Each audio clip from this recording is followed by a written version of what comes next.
All right, take 2, acid-base titration. So, today what we are going to do is a standard paper 3 lab exercise. This is called an acid-base titration. We will be neutralizing sodium hydroxide with hydrochloric acid. It is called a neutralization reaction. It's a double replacement reaction, and it's an acid-base reaction. And primarily it's called a neutralization reaction because you produce water and you produce salt, NaCl. So you produce some salty water. And so the idea is that when we have the exact ratio of 1 mole of one hydrochloric acid to 1 NaOH, so when the amounts are exactly the same, you're going to see the indicator change color. The indicator, so the acid-base indicator that is used today for today's experiment is methyl orange. Methyl orange is red in an acidic solution, and it is yellow in a basic solution, but what we're trying to get is to a neutral solution when I have the exact same amount of acid as base. So the color of the solution that we are hoping to obtain today is orange. And so I'll be walking through the titration experiment, and then on later this week, you will be doing a titration experiment yourself. But you'll be going through the lab exercise and answering the questions. So let's go ahead and model it. It says, so I'm reading through the paper 3. In this experiment, you will determine the concentration of Fa2. So I'm trying to figure out the concentration of HCl is. If I'm able to do this right, I will find out what my concentration of Fa2 is. That's what the goal is. By using aqueous sodium hydroxide. And then they give me the identity of Fa2, so this would be a labeled bottle. This would be labeled in the lab. This is my Fa2. And then they tell me I also have Fa3 is 0.1 molarity sodium hydroxide. So I know the concentration of my sodium hydroxide. I do not know the concentration of my hydrochloric acid, but that's what we're trying to figure out here is the unknown based on the known and based that the amounts will have to be the same when the indicator changes color. And so let's take a look through the method. So part A, our method is first we must dilute Fa2. So we are going to take a more concentrated solution of Fa2 and we are going to make it less concentrated, that's dilution, which means just add water. And the instructions say to fill the burette with Fa2. Now, before we fill the burette with Fa2, we must first rinse out the burette with water. So we rinse out the burette with water. We wash it with water first, and then we wash it with Fa2. And so I'm going to have a beaker here just to collect.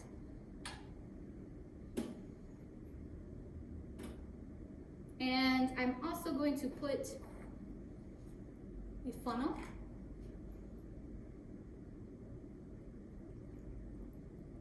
And right now what I'm doing is I'm rinsing the burette to make sure that there are no leftover chemicals from before, to make sure that there is nothing that is messing with the accuracy of my results.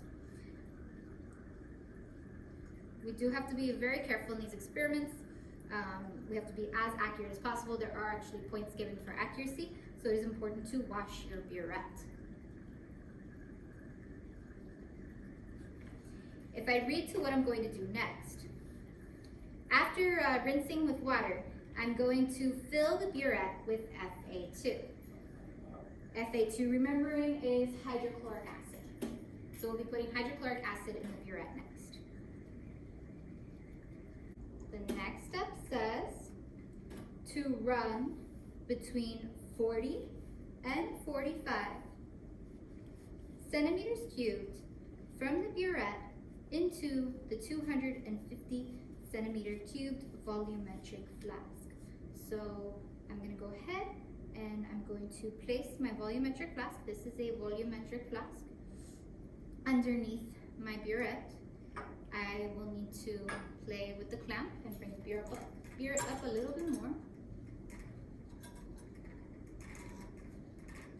So I adjust it and then I place the burette underneath again. And so now I want to try to make sure as much as possible, because I do not want to lose any of my solution, as this will affect my results. And I want my results to be as accurate as possible, so I'm going to be careful. I could also just hold the volumetric flask like this to make sure that the liquid definitely gets in. It's up to you. All right, so then it says to run between 40 and 45. Because the burette starts at 0, I'm actually reading the value from top down. So I know that I'm going to stop between here and here. I cannot see the way that I have it 45, so I'm going to stop at 40.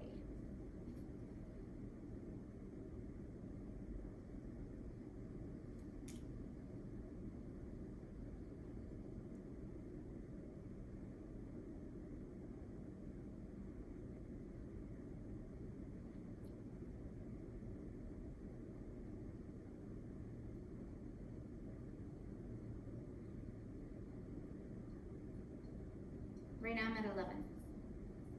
Once I get the value, I'm going to write this value down. I'm hoping to get exactly 40, but we'll see.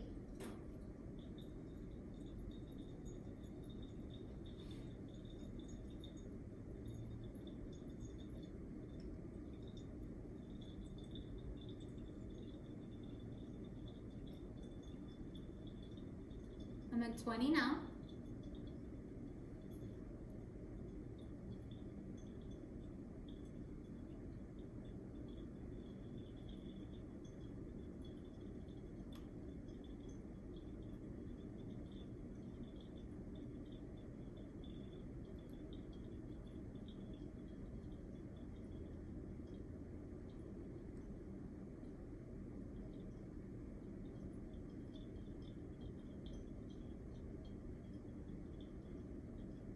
I'm at 30 now.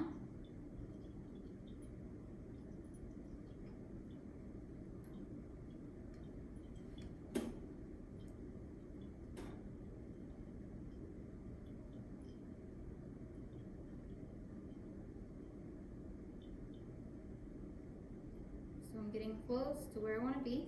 I'm at 36, 37, almost, 38. I'm gonna slow down.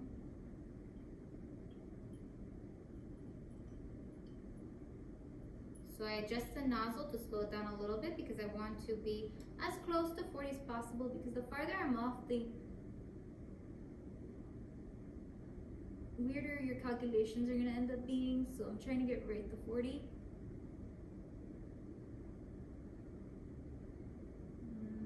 It's like a drop. All right, it's exactly at 40. So it's set to run between 40 and 45, so I chose exactly 40. You could choose like right midway and do 42.5. It is up to you. If you are told to run between 40 and 45 centimeters cubed, you can choose wherever you want to place it.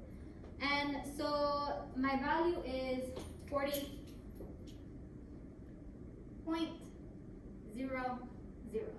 Now I do want to say that for measurement, you must measure in your burette. It measures to the nearest plus or minus 0.05 centimeters cubed. This is how your burette, this is how precise your burette measures. So when you give an answer from a burette, you have to answer with an ending of 0.05, 0.10, 0.15, so on and so forth. So I know that my volume of FA2 that I added was 40.00 centimeters cubed. So then I have done now the step 2 of the method. This says record the volume used. I've done that. And then it now says to make the solution up to the 250 centimeters cubed mark by adding distilled water. So I am going to, because this is the same solution as this is, I'm going to take my funnel and I'm going to add water through here until I get to the 250 centimeter cube mark. Now, on a volumetric flask, the 250 centimeter cube mark, I'm bringing it closer, is right, and it's hard to see because of all the water droplets, but it's right. You should see the gray line. And so you want the bottom of the meniscus to hit that gray line. And I'll show you that as soon as I've done it. If you mess up and you go above the gray line, that means that you do have to start the entire process over again. So I'm gonna add water. It has to be distilled water because distilled water does not have other ions in it. So I am adding distilled water.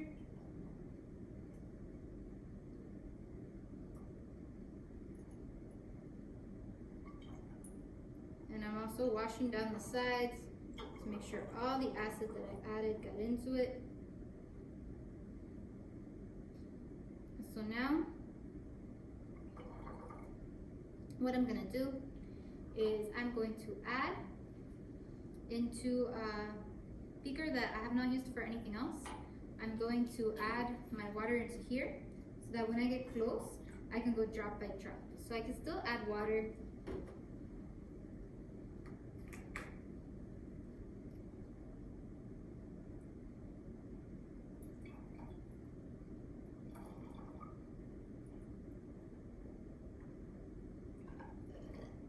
So as you notice, I'm getting close to the mark, so I'm gonna wanna go drop by drop at this point. So I get a new dropper. You always wanna get a fresh dropper. And so now I'm gonna go at eye level, and I'm gonna go to try to see to get right at the line. So I'm gonna do that now. The line has to hit my eye, and the bottom of the meniscus has to hit the line for it to have been done correctly.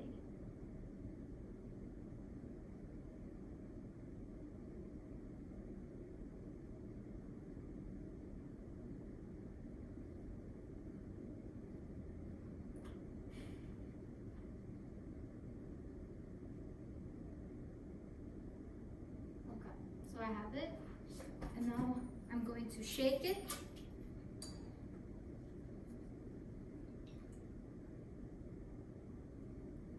Make sure.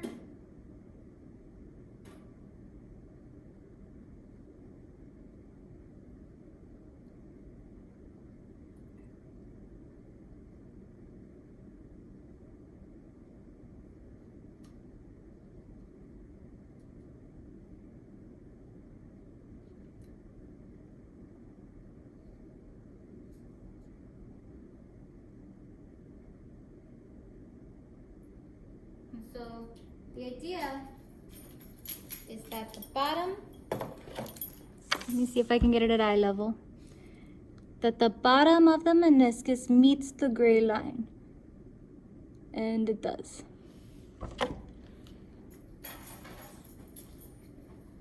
So I have now made my 250 centimeter cubed solution.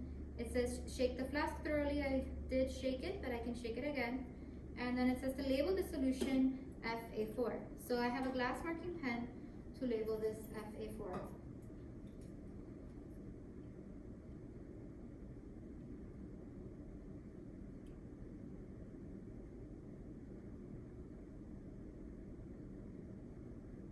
So I know that in my volumetric flask is my FA4. And you might want to write these notes down to help you when you're doing labs, because a lot of times students can make mistakes by mixing the wrong solution.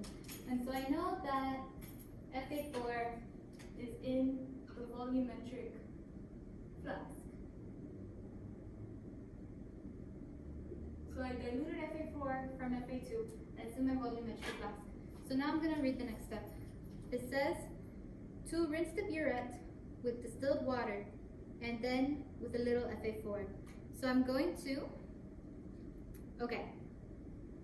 so I'm going to drop the FA4, or sorry, the FA2 that was in the burette before.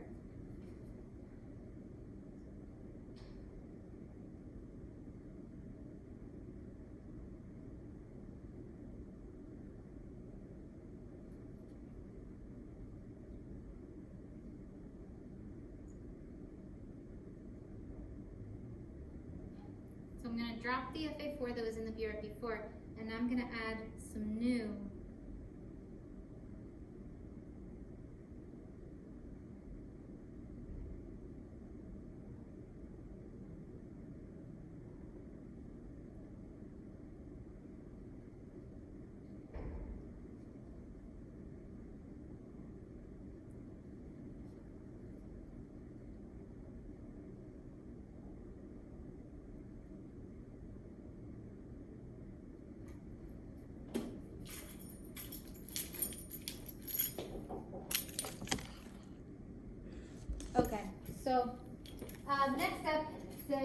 to rinse out the burette with distilled water and then to rinse it out with a little FA4. And so once again, this will give you the most accurate results. I'm gonna go ahead and make sure that, because I'm rinsing out with water, I can use this flask. And I'm gonna make sure this is closed. The stopcock is closed, and then I will pour water.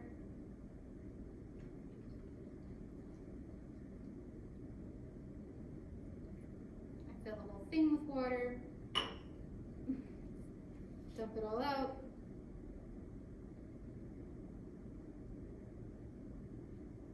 And then I'm just gonna add a little bit of FA4.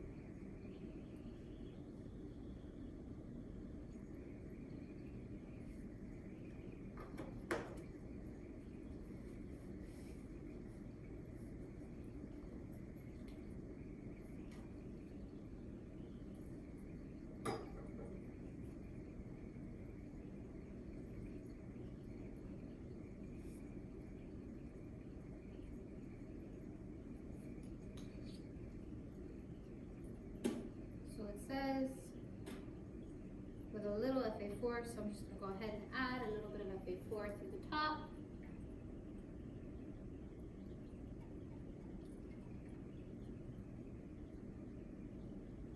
And we are about ready to actually start the titration.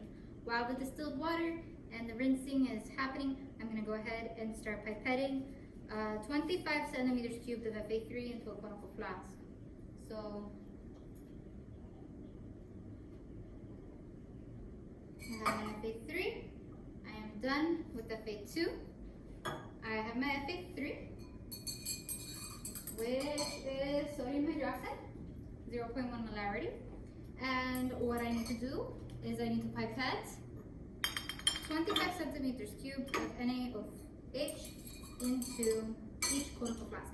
Now I'm preparing to do this a minimum of 3 times. So I just take and fill 3 conical flasks, each with 25 centimeters cubed. I had rinsed out my pipette with water earlier. So this is ready to go. And I have to make sure that I hit the brown line on the pipette. It has to be exact. And then I just transfer it over real quick.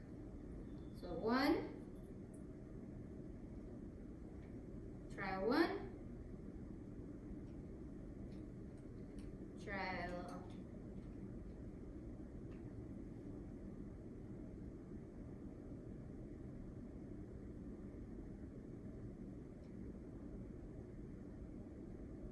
Trial 2.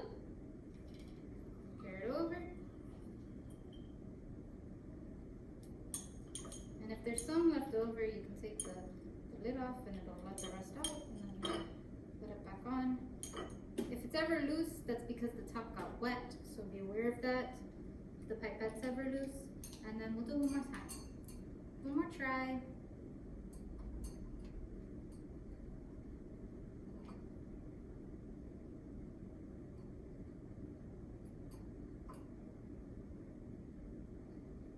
Now it has to stay at the line. One trick that I typically use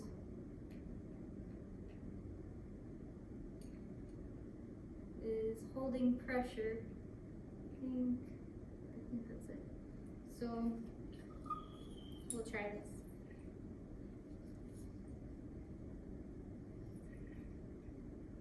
Okay, so let's try. This one I didn't feel as confident about, so we'll use this one for the rough titration, and then we'll use these 2 for the accurate titrations. So let's go ahead and take a look at what we're going to do next. It says pipette 25 centimeters cubed into a conical flask. I did that. Next, it says to add several drops of a methyl orange indicator. Several drops means you can add 5 to 10. 1, 2, 3, 4, 5, 6, 7, 8, 9, 10.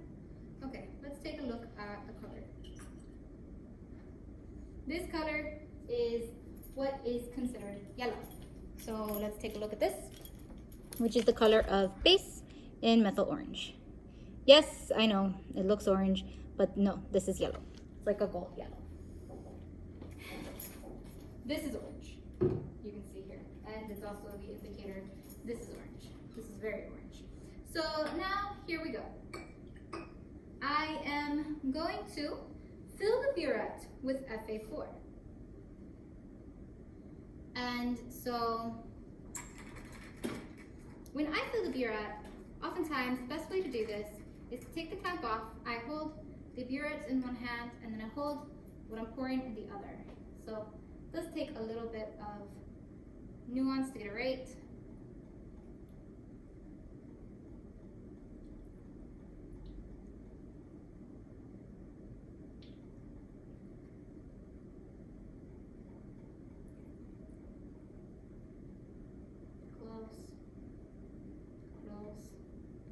Too far.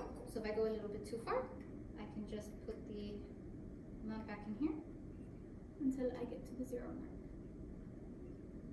Let's see. I am a little bit above. You don't have to exactly start at 0. Some students really like to. But at the same time, if you're at like 0.01 or 0.05, it's not a big deal because you're going to take the difference in your volumes. But I'm starting at 0. So I have my measurement, my burette, my initial volume is 0. And so I'm going to do a rough titration.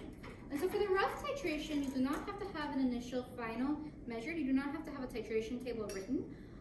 For the rough titration, you only have to write the volume that was added. But I'm going to go ahead and just get into practice and say, okay, so my initial burette volume is 0, 0, 0 centimeters cubed.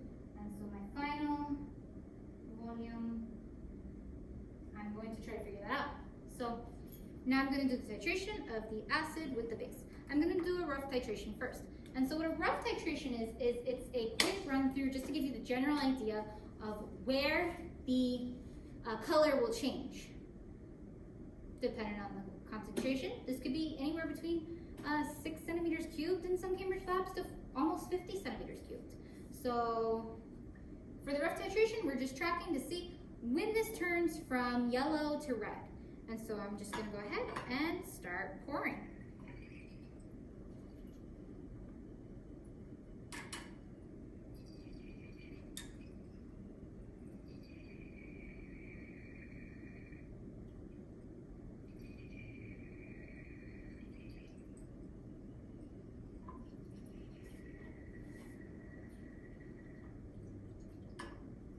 And so a rough titration does not have to be exact, but it just gives you the general idea of where the color is going to change. You should stir to make sure all your ions are reacting in solution. So notice I stop every couple of centimeters.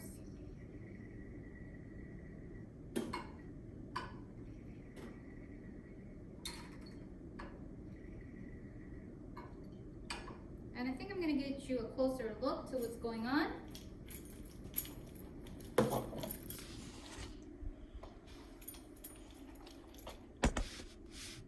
So let's take a look.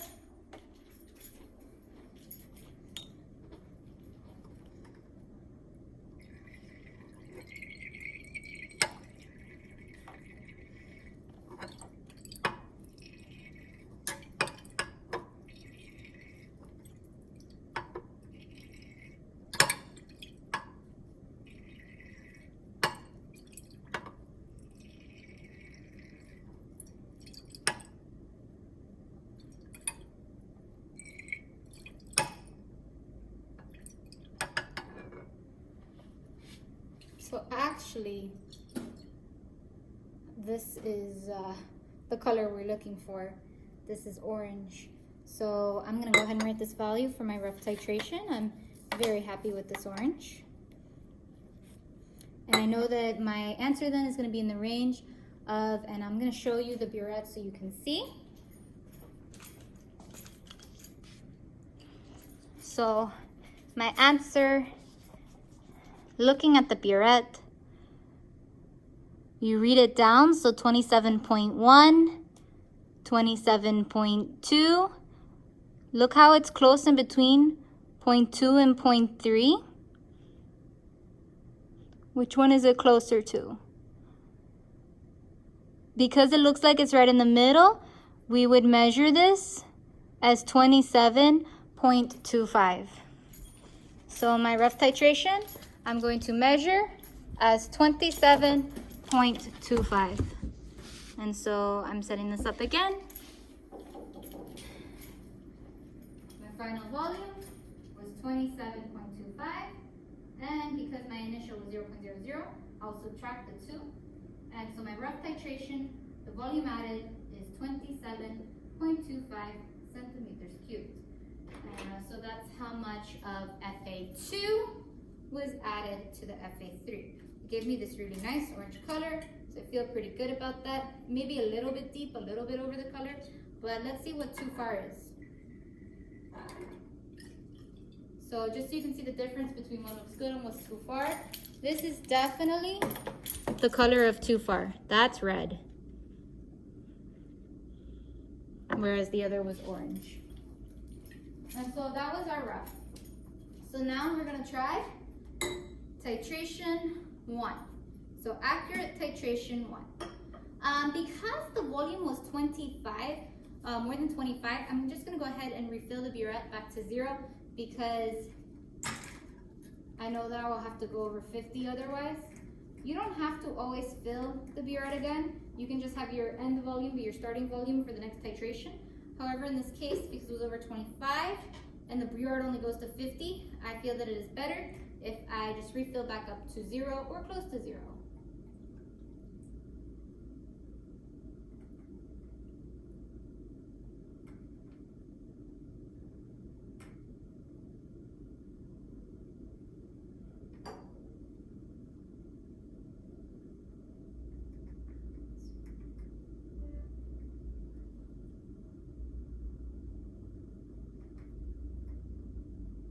This is exactly at 0, so I will prepare for the next titration. There is a note. If you see air bubbles in your burette, you should try to knock them out because that does affect your concentration a little bit. So if you see air bubbles, I see a couple, I try to knock them out. Let me see if this bubble affects the volume.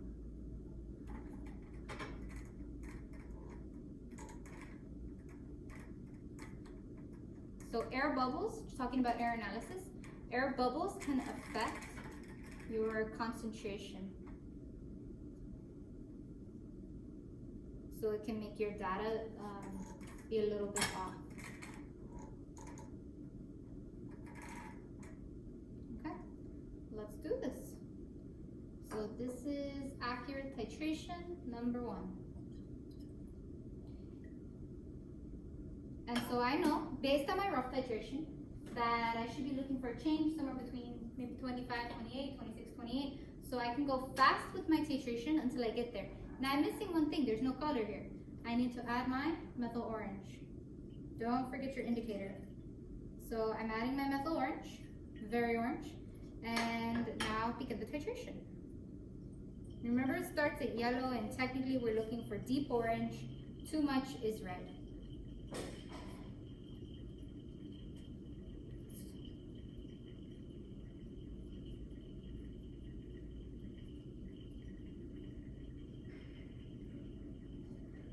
My initial volume while I'm waiting was 0.00.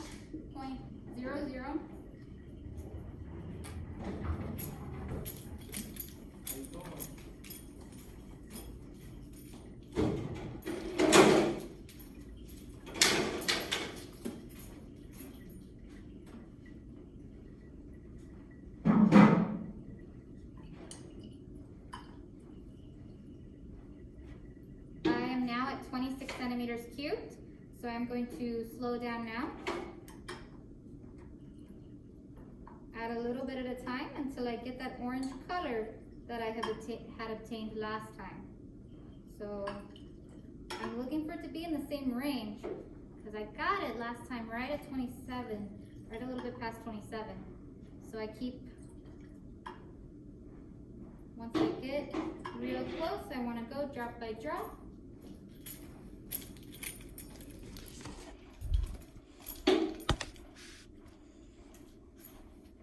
Right now it still has that golden tinge, so it's not the deep orange that we had seen before. It was there and then it went away. We're really hoping that it's in the same area, and it is. There's that really nice deep orange, and it is at 27.30, 27.30. So if we are close enough or not. So this is the proper table right now. I have the proper table made. This is exactly how you need to write your titration tables for your lab. So make sure you record it down as you are taking these notes in this lab exercise. But we're gonna do one more titration. So, last one. Same steps. Add my FA4 to the burette. So I'm adding FA4 to the burette.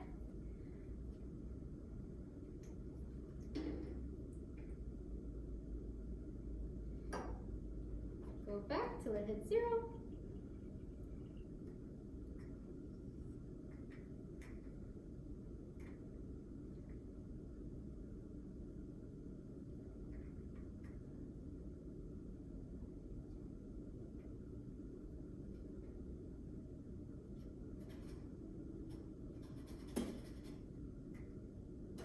Okay, so it's right at 0. Make sure, check for air bubbles.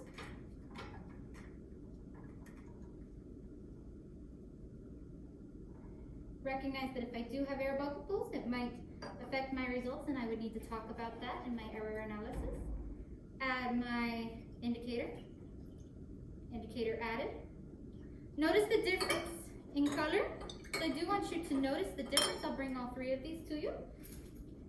Notice the difference in color between too acidic, just right, and basic. So notice that the colors between the orange and the red, they don't look too different, but they are different. All right, so I am now going to do my final titration, hopefully. Hopefully this is it. I need to adjust my burette up a little bit. Here we go. It was at 0.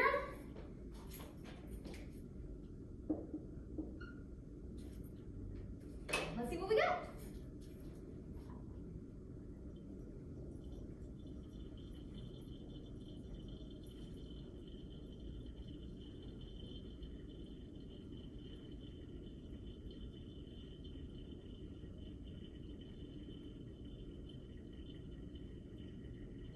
So I'm letting it go again until we get closer to 27. So I'm bringing the device closer so you can see. You're like, oh no. So I'm gonna stop and swirl. Stop and swirl. I'm right now at 20. So we'll keep watch of that. I'm at 20.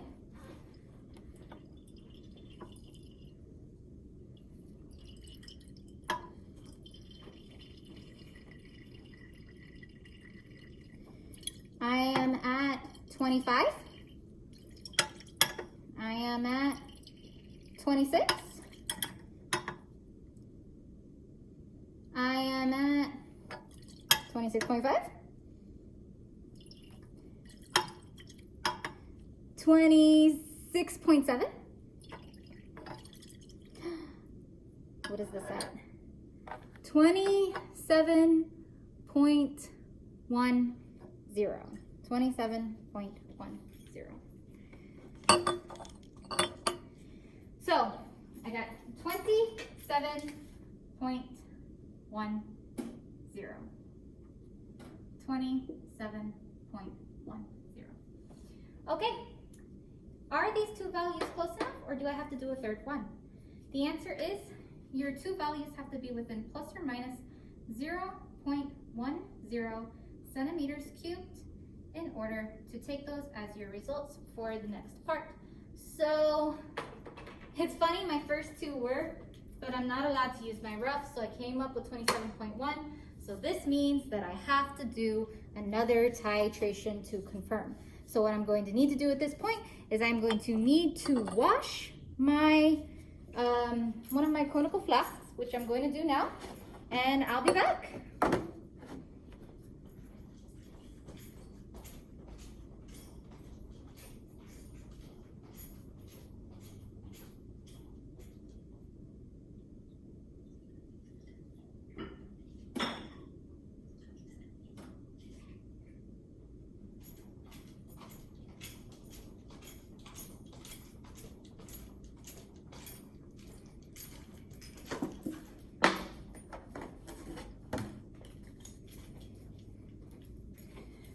All right, so I can use my conical flask. I need to pipette now 25 centimeters cubed of Fa3 into this conical flask.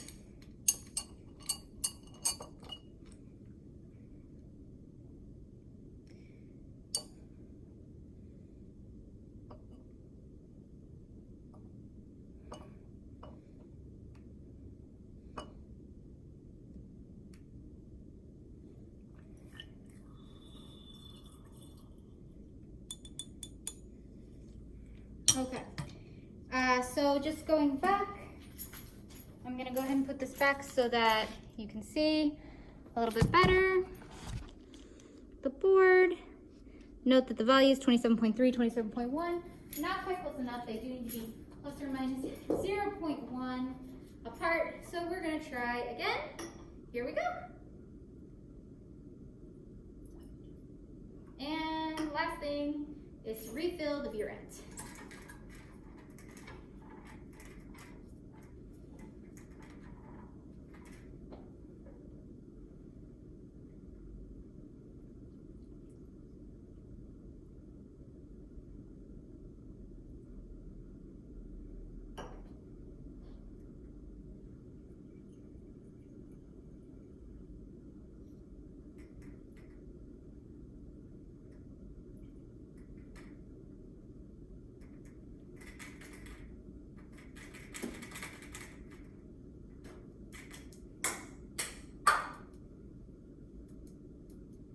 Hopefully this is my last one. Just trying to get some of the air bubbles out.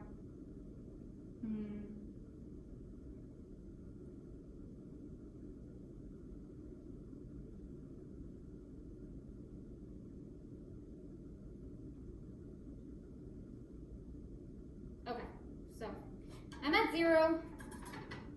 Hope for the best. Here we go.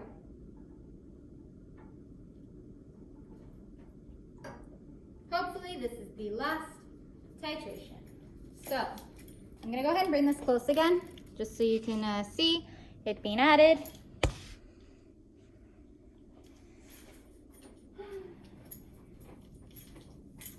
I've already added my methyl orange, so this should be good to go. Let's try it.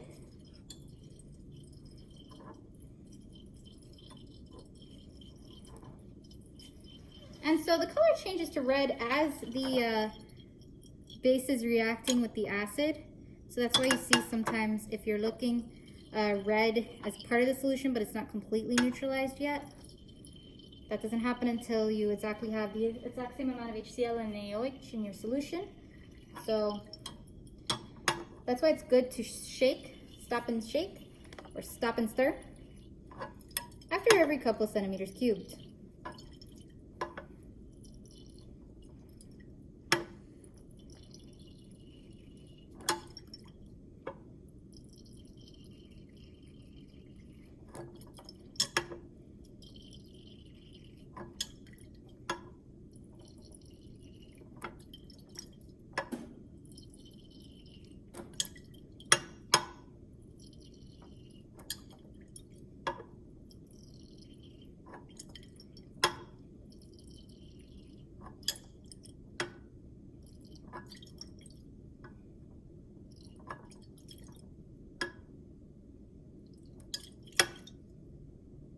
Okay.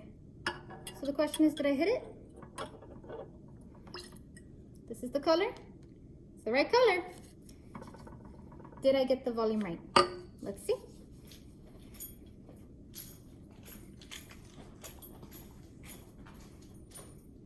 Okay. Nobody's in the room anymore, so I can take my mask back off. Let's take a look. So what volume is that? We have to get it at eye level. It's hard to tell.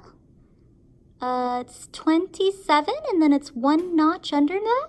So we're going to say that's a beautiful 27.10. A second time. Wow. 27.10. And so I'm going to go ahead and write that down.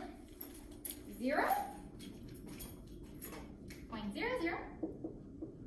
27.10. 27.10.